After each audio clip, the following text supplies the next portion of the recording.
acteurs politiques à l'heure actuelle qui sous-tendent à la chasse à la sorcière. Vu toutes les réalisations que vous avez faites, nous sommes témoins, mais les pesanteurs politiques se transforment par ailleurs à la chasse à la sorcière et faire du mal aux fils du pays. Est-ce que face à cette réalité, vous avez le moral aux élites? Oui, je vous ai dit, si j'avais peur, je ne serais pas venu. Comme vous savez, j'exerce dans des pays extérieurs comme étant consultant. Et il y a même des pays africains qui m'ont offert de rester en permanence dans leur ville. Et je pense qu'on est mieux chez soi. Je ne crains rien. Et si je craignais quelque chose, je ne serais pas rentré. Parce que beaucoup de gens m'ont dit de ne pas rentrer. Je vous parle de l'histoire de cette maman âgée qui a appelé son fils, politicien ici, en train de pleurer. Et je n'ose même pas vous citer la province, parce que vous serez étonné de la province, parce qu'il n'est pas de l'Est du pays. Et je pense, à mon avis, qu'à un certain moment de la vie, on doit savoir pourquoi on est venu sur Terre. On n'est pas venu sur Terre pour la jouissance. On est venu pour offrir à l'humanité le progrès, le bien-être. Et donc, je ne crains rien. Je suis un citoyen comme tous les autres, le fait de chair, le sang, et donc, si l'injustice doit prévaloir contre la justice, je m'inclinerai. Présentez-vous. Bonjour, je suis Généralement de Top Congo FM. Vous avez dit que vous êtes citoyen congolais, vous plierez à la justice et en suivant le tweet qui annonçait votre retour à Kinshasa, vous pensiez que cette justice est injuste.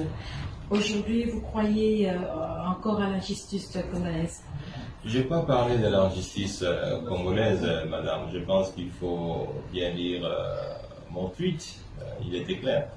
J'ai parlé de l'instrumentalisation, mais je n'ai pas parlé de l'injustice, de la justice congolaise. Parce qu'en réalité, si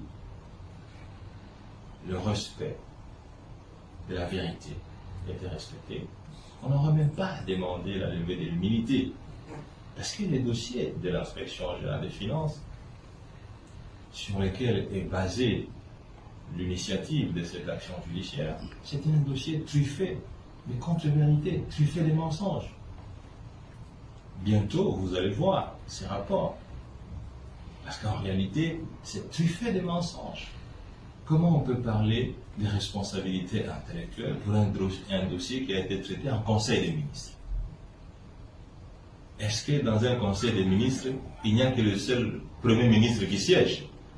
Et vous savez que dans ce Conseil des ministres, la formule aujourd'hui, vous savez qui préside le Conseil des ministres. Un dossier traité en Conseil des ministres, on dit que c'est une seule personne qui en était responsable, et les autres ministres. Lorsque un contrat a été signé avec une entreprise, le Premier ministre ne signe pas le contrat. Le contrat est signé par 4 ministres sectoriels qui ont la charge du suivi opérationnel du dossier. Ces 4 ministres ne sont pas responsables. Seule la personne qui n'était pas responsable est responsable. Qu'est-ce qu'on peut dire, madame la journaliste? Vous êtes quand même intellectuelle. Lorsque l'inspection générale des finances arrive à Boukangalonzo, constate l'existence d'un équipement,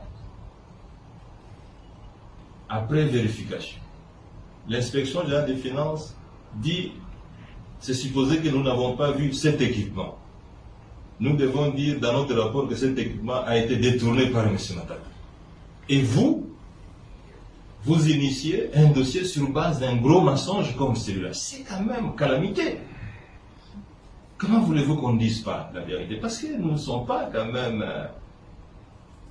2 millions de personnes, nous sommes plus de 90 millions de personnes dans ce pays. Et tous les Congolais ont droit à la vérité. Ce n'est pas parce que, bon, on est dans une structure comme dans une autre qu'on peut instrumentaliser les autres pour pouvoir obtenir ce dont on a besoin.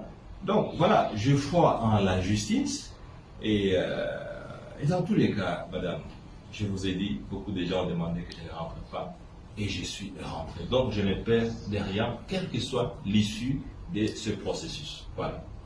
Quelle que soit l'issue, donc, même si le Sénat arrivait à lever Quelle que soit l'issue du processus, madame, donc dans le processus, vous mettez tout ce que vous voulez entendre. Voilà.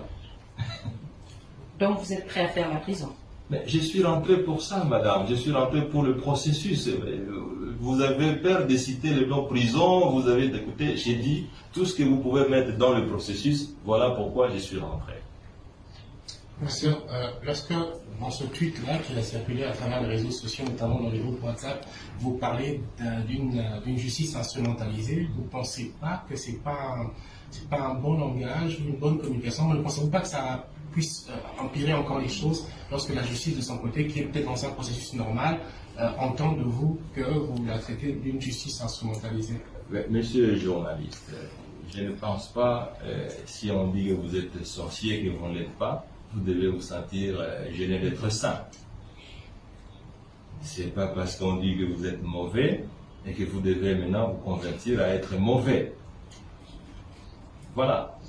Et dans tous les cas, je n'ai pas dit que la justice était injuste. Je vous ai dit que le processus qui a été lancé, étant fondé sur un rapport faux, injuste, et donc c'est un processus d'instrumentalisation. Il faut quand même que vous ayez aussi le sens des nuances. Je n'ai pas dit que la justice congolaise était injuste. J'ai dit que le processus qui a été initié est fondé sur des bases qui sont fausses et archi-faux. Et les rapports vous sera donné, c'est un rapport calamité.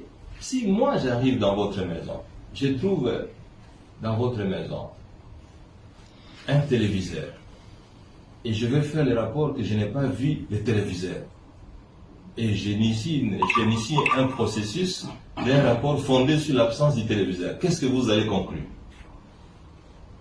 Que ça n'a pas été instrumentalisé? Il y a forcément une mauvaise intention. Et puis imaginez-vous, monsieur le journaliste, quand on dit que tel équipement, on ne l'a pas trouvé à Bukanganos, parce qu'on veut nuire à M. Matata, et qu'un ministre officiel du gouvernement signe une lettre pour dire « j'atteste que l'équipement est à Bukanganos ». Mais à qui il faut croire? On doit croire au gouvernement ou on doit croire à l'IGF? Ça fait quand même la honte, vous êtes Congolais. Parce qu'il ne faut pas avoir l'impression que le monde se limite à Kinshasa ou au Congo, mais tout le monde vous regarde. Et l'appréciation que le monde a sur vous ne dépend aussi des actes que vous posez. Il ne faut pas croire que le monde est fermé. Mais ces rapports, ils circulent dans le monde entier.